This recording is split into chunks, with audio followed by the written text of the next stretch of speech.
Black Beauty by Anna Sewell. Read by Anne-Lise Kadri. Chapter 15. The Old Ostler. After this, my master and mistress decided to pay a visit to some friends who lived about 46 miles from our home, and James was to drive them. The first day we travelled 32 miles. There were some long, heavy hills, but James drove so carefully and thoughtfully that we were not at all harassed. He never forgot to put on the drag as we went downhill, nor to take it off at the right place. He kept our feet on the smoothest part of the road, and if the uphill was very long, he set the wheels a little across the road so that the carriage should not run back, and gave us breathing time. All these little things help a horse very much, particularly if he gets kind words into the bargain. We stopped once or twice on the road, and just as the sun was going down, we reached the town where we were to spend the night. We stopped at the principal hotel, a very large one in the marketplace. We drove under an archway into a long yard, at the farther end of which were the stables and coach houses. 2 ostlers came to take us out. The head ostler was a pleasant, active little man, with a crooked leg and a yellow striped waistcoat. I never saw a man unbuckle harnesses so quickly as he did. And then, with a pat and a good word, he led me to a long stable with 6 or 8 stalls in it and 2 or 3 horses. The other man brought ginger. James stood by whilst we were rubbed down and cleaned. I never was cleaned so lightly and quickly as by that little old man. When he had done, James stepped up and felt me over, as if he thought I could not be thoroughly done, but he found my coat as clean and smooth as silk. "Well," he said, "I thought I was pretty quick, and our John quicker still. But you do best all I ever saw for being quick and thorough at the same time." "Practice makes perfect," said the crooked little ostler. "'Twould be a pity if it didn't. 40 years' practice and not perfect. That would be a pity. As to being quick, why, bless you, it's only a matter of habit. If you get into a habit of being quick, it is just as easy as being slow. Easier, I should say. In fact, it does not agree with my health to be hulking about over a job twice as long as it need take. Bless you, I couldn't whistle if I crawled over my work as some folks do. You see, I've been about horses ever since I was 12 years old, in hunting stables and racing stables. Being small, you see, I was a jockey for several years. But at the Goodwood, the turf were very slippery, and my poor larkspur got a fall, and I broke my knee. And so, of course, I was of no more use there. But I could not live without horses. Of course I couldn't. So I took to the hotels, and I can tell you it's a downright pleasure to handle an animal like this. Well-bred, well-mannered, well cared for. Bless you, I can tell how a horse is treated. Give me the handling of a horse for 20 minutes and I'll tell you what sort of a groom he's had. Look at this one. Pleasant, quiet, turns about just as you want him to do, holds up his feet to be cleaned out or anything else you please to wish. Then you'll find another fidgety, fretful, won't move the right way, or starts across the stall, tosses up his head as soon as you come near him, lays back his ears and seems afraid of you, or else squares about at you with his heels. Poor things! I know what sort of treatment they have had. If they are timid, the treatment makes them start or shy. If they're high-mettled, it makes them vicious or dangerous. Their tempers are mostly made when they're young. Bless you, they're like children. Train 'em up in the way they should go, as the good book says, and when they're old they will not depart from it, if they have a chance, that is.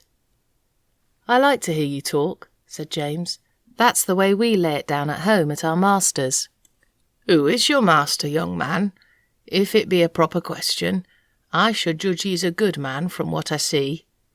"He's Squire Gordon of Birtwick Park on the other side of the Beacon Hills," said James. "Ah, so, I have heard tell of him. Fine judge of horses, ain't he? Best rider in the country?" "I believe he is," said James. "But he rides very little now since the poor young master was killed." "Ah, poor gentleman. I read all about it in the paper at the time. A fine horse killed too, wasn't there?" "Yes," said James. "He was a splendid creature, brother to this one, and just like him." Pity, said the old man. 'Twas a bad place to leap, if I remember. A thin fence at top, a steep bank down to the stream, wasn't it? No chance for a horse to see where he was going. Now I'm for bold riding as much as any man, but still there are some leaps that only a very knowing huntsman has any right to take. A man's life and a horse's life are worth more than a fox's tail. At least, I should say they ought to be." During this time the other man had finished Ginger, and he brought our corn, so James and the old man left the stable together. Chapter 16. The Fire.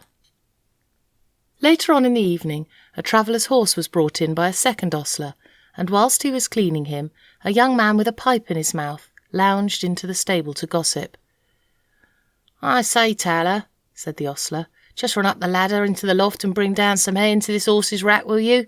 Only first lay down your pipe." "All right," said the other, and went up through the trapdoor, and I heard him step across the floor overhead and put down the hay. James came in to look at us the last thing, and then the door was locked. I cannot say how long I had slept, nor what time in the night it was, but I woke up feeling very uncomfortable, though I hardly knew why. I got up. The air seemed all thick and choking. I heard Ginger coughing, and one of the other horses moved about restlessly. It was quite dark, and I could see nothing, but the stable was full of smoke, and I hardly knew how to breathe. The trap door had been left open, and I thought that was the place from which the smoke came. I listened, and heard a soft rushing sort of noise, and a low cracking and snapping. I did not know what it was, but there was something in the sound so strange that it made me tremble all over. The other horses were now all awake. Some were pulling at their halters, others were stamping. At last I heard steps outside, and the ostler who had put up the traveller's horse burst into the stable with a lantern and began to untie the horses and try to lead them out. But he seemed in such a hurry and was so frightened himself that he frightened me still more. The first horse would not go with him. He tried the second and third, but they too would not stir. He came to me next and tried to drag me out of the stall by force. Of course that was no use.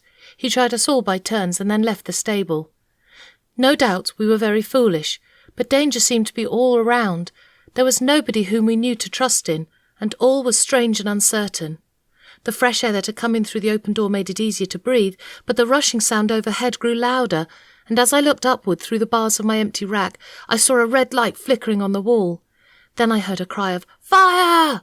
outside, and the old ostler came quietly and quickly in. He got one horse out and went to another, but the flames were playing round the trapdoor, and the roaring overhead was dreadful.